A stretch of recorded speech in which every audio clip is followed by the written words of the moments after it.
Hey guys, Ron Howard, xTreme Sequences, bringing you another model behind the scenes for my 2017 Christmas show. This is the famous Boscoyo large 360-degree mini tree.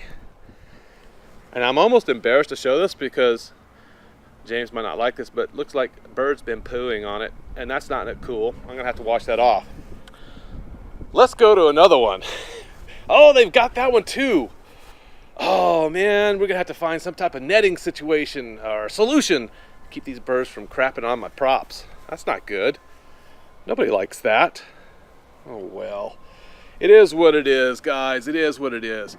Hey, so there's not a lot to talk about these other than they're really, really cool and make for great effects. Last year, I only had 10 stars on here. What a bonehead move. It looks 10 times better with 20 stars than 10 stars. So add the 10 stars.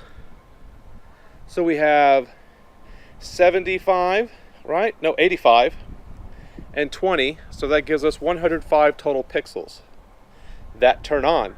But I actually have more pixels than that's in it the way it's been wired.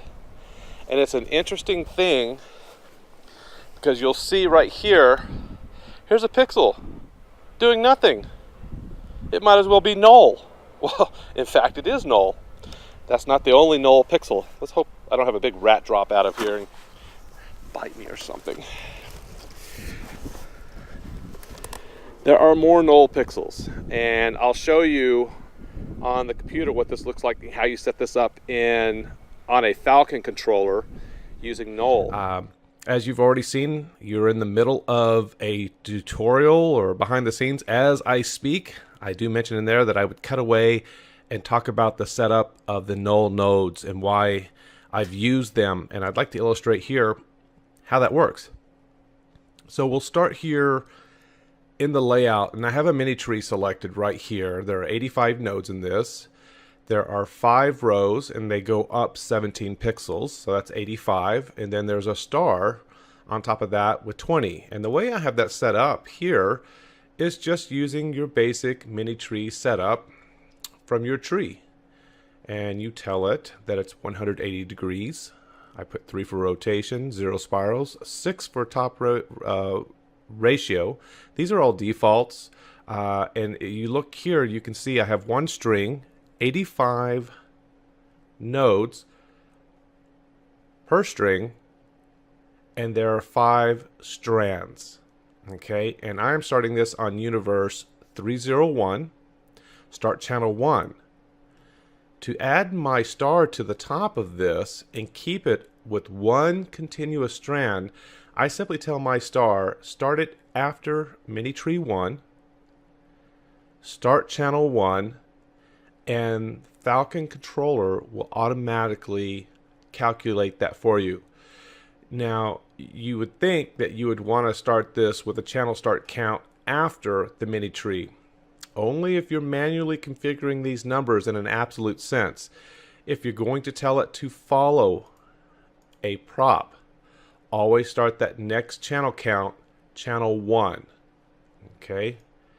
And you'll see here, if I click in here, I click on this ellipse, and this is where we would tell it, end of model. Don't change that to any other start channel other than 1 when you are daisy chaining. We call this daisy chaining. Okay?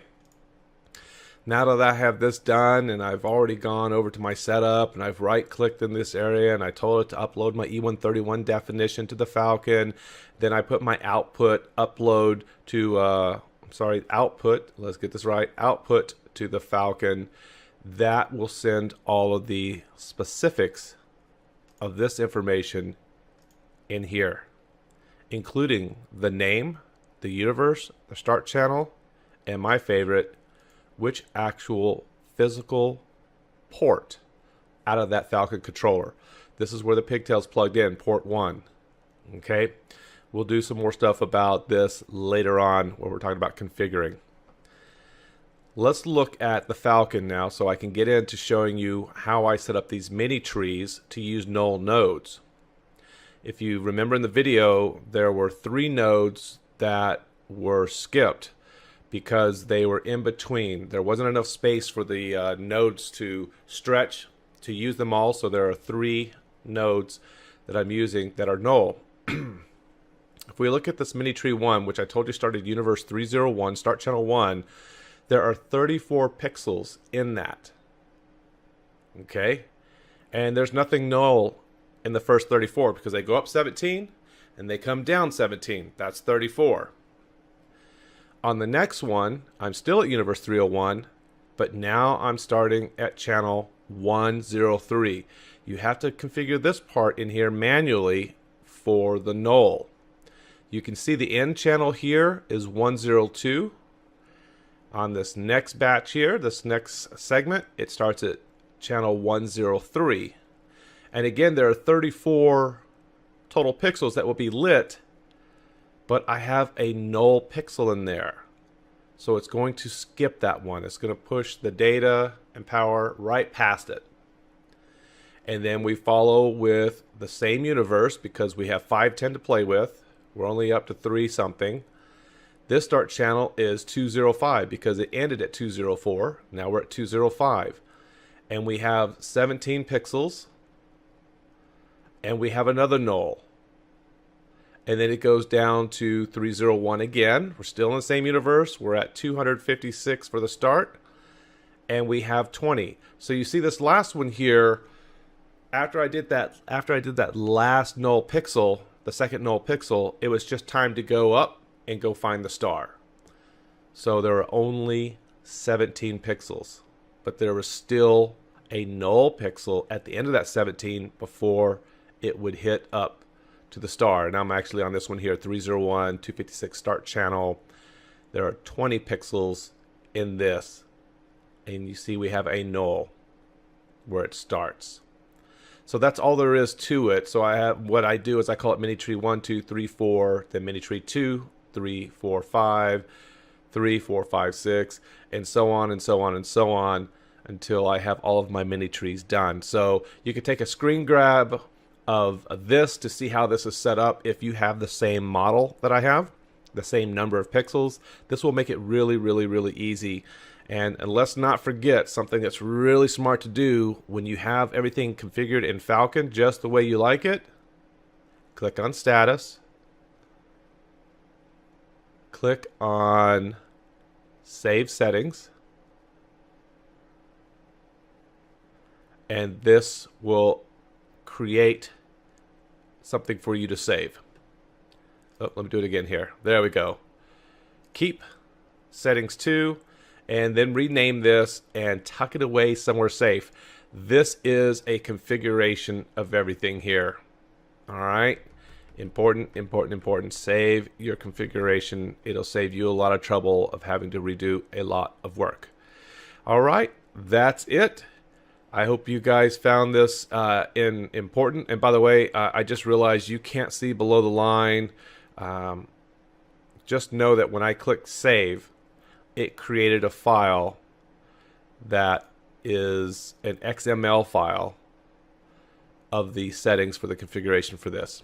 All right, let's get back to our video. What I did not want to do was cut, splice. I thought it'd be faster to waste 2 pixels than to put it in the effort of saving 2 or 3 pixels just because the spacing would not fit.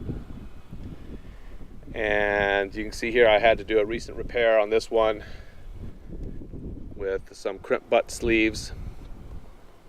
But this is the second year these pixels have been going pretty good. I've only had a few lights go out on all of my mini trees in the 2 years I've had them, so that's not bad. It's not bad. They're gonna go out. That's just part of it. But anyway, it's a great way of if you can get over losing out on 25, 50, 75 cents or $1 here and there for a model and not have to cut it, then you know, something to consider. A lot of times we buy last-minute strings to put together on a last-minute prop because we thought it'd be cool to expand the show December 1st, and then we've got to get creative with how we're gonna put it together. So I have 8 of these guys, and These have been one of my favorite props ever since I've had them going. I don't put any lights on the backside, and you're probably wondering, well, why didn't you just get the half one? Well, it's more stable when you have them the whole side, the whole section. It just works better for me. And also, with the winds you've seen, I can put little things here and stick it in the ground, or these guys here. You can see I've tripped over that. Little things like this just to help secure it to the ground. Because without putting these things in here, and they don't look pretty from behind, but people don't watch your show from behind, they really kept them from blowing away. And that was really important. And then I have 4 more over here. The biggest challenge I had with my mini trees this year was the stars kept coming out. So I think a little prop next year that pushes from a hole and just kind of sticks up like this, I'm going to work on something to do that. I think that'll work better. All right, folks, that's it. That's all the time I have on my mini tree. Have any questions? Drop me a line. Let me know. Take care.